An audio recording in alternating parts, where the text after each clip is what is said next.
We are at the start of a thrilling new era of national success.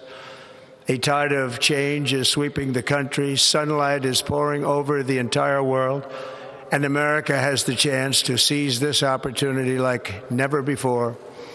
But first, we must be honest about the challenges we face.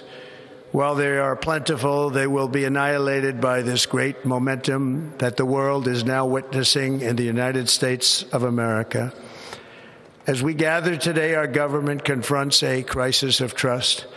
For many years, a radical and corrupt establishment has extracted power and wealth from our citizens while the pillars of our society lay broken and seemingly in complete disrepair.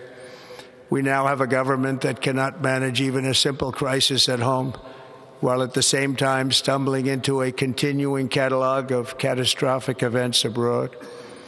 It fails to protect our magnificent, law-abiding American citizens, but provides sanctuary and protection for dangerous criminals, many from prisons and mental institutions that have illegally entered our country from all over the world. We have a government that has given unlimited funding to the defense of foreign borders, but refuses to defend American borders or, more importantly, its own people. Our country can no longer deliver basic services in times of emergency, as recently shown by the wonderful people of North Carolina, been treated so badly. Subscribe करें और bell दबाएं ताकि कोई खबर रह न जाए।